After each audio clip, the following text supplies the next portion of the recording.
All I hope you are great. हम सब लोग ज़िंदगी में कई तरह के इम्तहानात देते हैं और ज़्यादातर में फ़ेल हो जाते हैं, तो हम बड़े उदास हो जाते हैं कि जी हमारे नंबर कम आ गए हैं, हमारे बच्चों के नंबर कम आ जाते हैं, हम उनको बड़ा डांट देते हैं। एक्चुअली हमें इसके पीछे फ़लसफ़े का पता नहीं होता कि ये टेस्ट्स के अंदर की गेम क्या है। तो आज मैं आपको कुछ बताऊँगा, दो टर्म्स के ऊपर सिर्फ मैं हाईलाइट करूँगा क्योंकि ये बड़ा लेंथी टॉपिक है। एक मैं लिख लेता हूँ यहाँ पर वैलिडिटी और दूसरा मैं लिख लेता हूँ रिलायबिलिटी। ये मैं पहले आपको इस तरह बताऊंगा कि जिस तरह एक मज़दूर बंदे को भी समझ आ जाए, क्योंकि कल को उसने अपने बच्चों के टेस्ट्स वगैरह देखने हैं तो वो उनको डांटे ना। वैलिडिटी का क्या मतलब है कि एक टेस्ट जो है वैलिड है या नहीं। अब वैलिड का पहले आप आम कॉन्सेप्ट समझें कि वैलिड होता क्या है। आप अक्सर कोई इन्फॉर्मेशन ऐड करते हैं किसी वेबसाइट के ऊपर तो वो आपको कहते हैं your information is not valid, या कोई कार्ड नंबर ऐड करते हैं तो वो कहते हैं जी आपका कार्ड वैलिड नहीं है, आपकी जो इन्फॉर्मेशन है वो वैलिड नहीं है, अब ये ख़त्म हो गया। या आपका यूनिवर्सिटी कार्ड होता है तो उसकी ख़ास एक डेट होती है, एक्सपायरी डेट होती है कि जी इस डेट के बाद ये वैलिड नहीं होगा, राइट।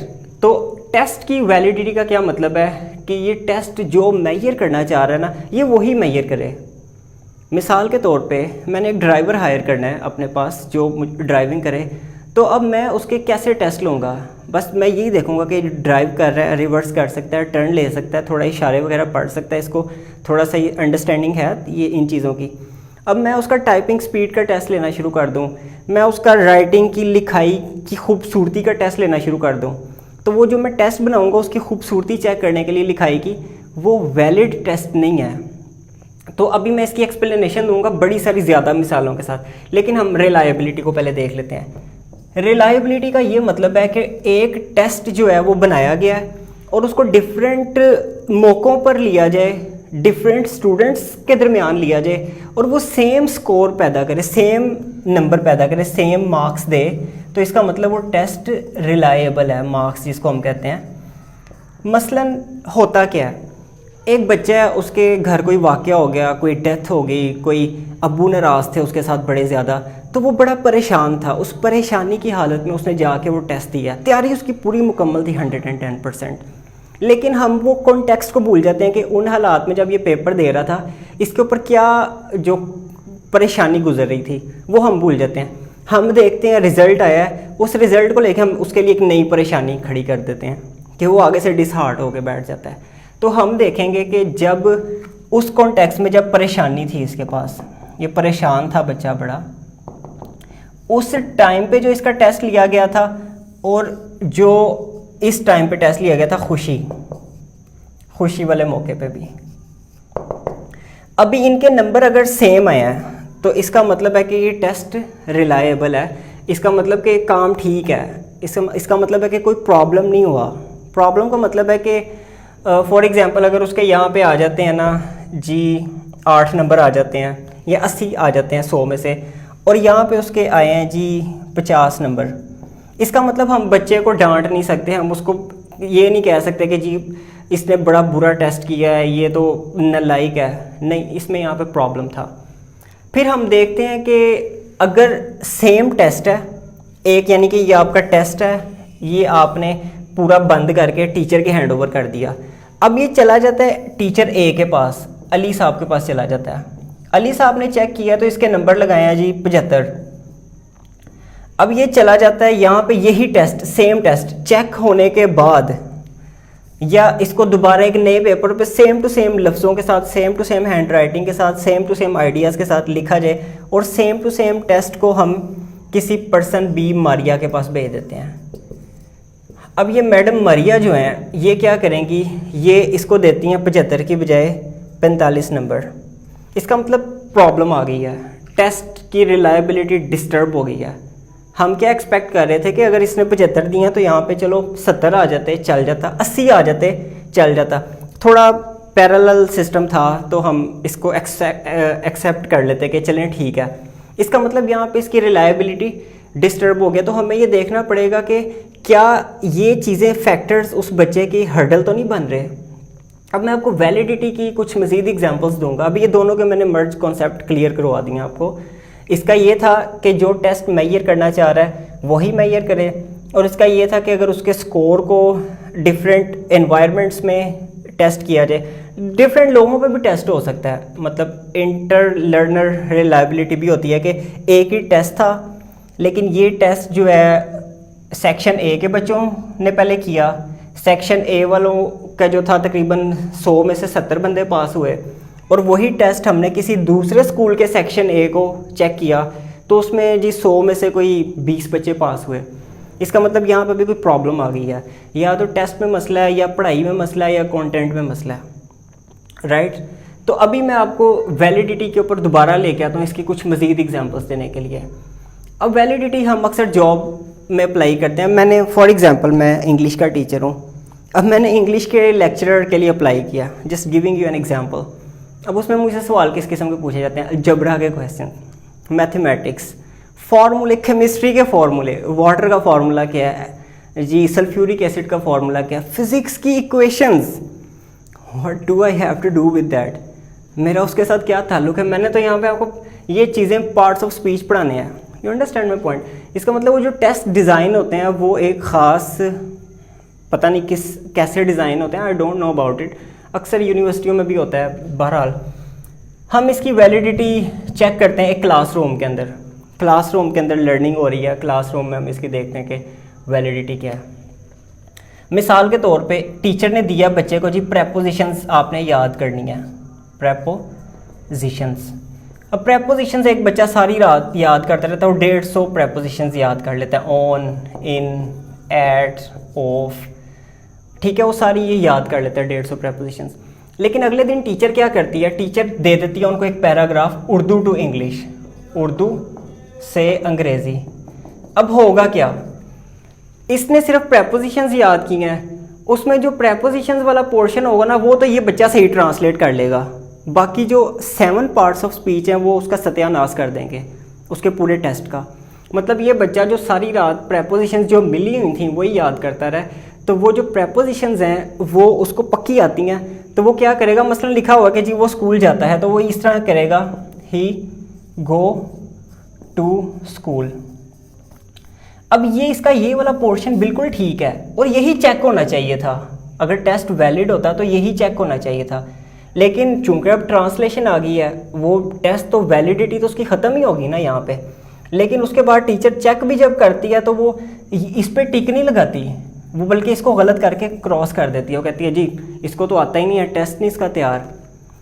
तो होना ये चाहिए था कि उसकी जहाँ प्रेपोजिशंस आई हैं वहाँ से चेक करके उसके 10 में से नंबर दे देती, जी 9 नंबर हैं या 8 नंबर हैं, जितने भी उसकी प्रेपोजिशंस ठीक हुई हैं। अब इसके मुकाबले में एक दूसरा बच्चा है जिसकी डेली लाइफ में कम्युनिकेशन ठीक है, लिख लुख लेता है, लेकिन उसने प्रेपोजिशंस नहीं याद की रात को, और प्रेपोजिशंस वाला उसका पार्ट वीक भी है, तो वो उसका ये वर्ब उसको बड़ा अच्छा यूज़ करना आता है, उसको प्रोनाउंस बड़े अच्छे यूज़ करने आते हैं, उसको जो है लिंकिंग वर्ड्स एडवर्ब्स बड़े अच्छे यूज़ करने आते हैं। तो वो क्या करेगा, वो बच्चा वो इसकी बजाय ले जाएगा 9 नंबर ले जाएगा, फॉर एग्जांपल 10 में से 9 नंबर कैसे आएंगे, क्योंकि उसको प्रेपोजिशन की गलतियाँ निकाली हैं टीचर ने जहाँ प्रेपोजिशन की गलती थी वहाँ पे निकाल दी, बाकी उसकी सारी ओवरऑल उसने देखा है जी बड़ा ज़बरदस्त ट्रांसलेशन किया। In short, if I sum up these things, कि टेस्ट वैलिड कब होना था, जब वो प्रेपोजिशंस को मैयर करता, प्रेपोजिशंस ही टेस्ट में होती और चेक भी प्रेपोजिशन होती, राइट। ट्रांसलेशन का तुक्के नहीं था बनता। ट्रांसलेशन कब चेक होगी, कब दी जाएगी, जब आप लैंग्वेज को एज ए होल चेक करें कि अब इस बंदे की पूरी अबूर आ गया ग्रामर के ऊपर या नहीं। अगर पूरा अबूर चेक करना है तो फिर हम ये ट्रांसलेशन देंगे, अदरवाइज MCQs चल जाएंगे आपके प्रेपोजिशन के लिए, राइट। अब मैं आपको बताता हूँ कि हमारे वैलिडिटी कहाँ पे मज़ीद डिस्टर्ब होती है। हम बच्चे को देते हैं एक ऐसे देते हैं, ऐसे में हम उसको कहते क्या हैं कि जी तुमने 500 वर्ड्स लिखने हैं। 500 वर्ड्स बहुत ज़्यादा होते हैं, 500 वर्ड्स, और नंबर उस ऐसे के कितने होते हैं जी, 30 नंबर होते हैं। अब इसमें मिसाल के तौर पे उसने 60 गलतियां कर दी हैं ग्रामर की, 60 गलतियां कर दी हैं, 60 गलतियां उसने की हैं, तो हम 60 गलतियों के नंबर कितने काट देते हैं हम जी, 25 नंबर काट देते हैं। 25 गए, उसके नंबर कितने आ रहे हैं, सिर्फ 5/30। हम कहते हैं जी 60 गलतियां उसने ग्रामर की कर दी हैं, बिग मिस्टेक। लेकिन हम ये नहीं देख रहे कि उसने 440 वर्ड्स जो हैं वो सही भी तो लिखे हैं। 440 वर्ड्स सही लिखना ये आपके लिए कोई मायने ही नहीं रखता। होना क्या, मैं ये नहीं कह रहा कि 250 गलतियां करेगा तो फिर उसके 15 नंबर कटेंगे, no I am not saying that. लेकिन मैं ये कह रहा हूँ कि आपकी पहले इंटेंशन का पता होना चाहिए कि आप चेक क्या करना चाह रहे हैं। अगर तो आप आइडिया चेक करना चाह रहे हैं, आइडिया का मतलब ये है कि आप देखना चाह रहे हैं कि बच्चा लॉजिक्स सही देता है, उसके पास हुकूमत को टारगेट करने के लिए, हुकूमत को सुजेस्ट करने के लिए बड़े अच्छे आर्ग्यूमेंट्स हैं या नहीं हैं, वो बड़ी बड़ी मार्केटिंग कंपनीज़ के बारे में कोई अच्छी राय दे सकता है या नहीं दे सकता, ये उसका आइडिया चेक हो रहा है। ठीक है, अगर तो आइडिया चेक हो रहा है तो उसकी ये 60 गलतियाँ जो कोई मायने नहीं रखती। ये 60 गलतियाँ बमुश्किल उसके जो हैं, अगर उसका आइडिया बहुत अच्छा है, अगर आपने आइडिया चेक करना है तो आप उसको 25 नंबर दे देंगे, 5 नंबर ये 60 गलतियों के काट देंगे।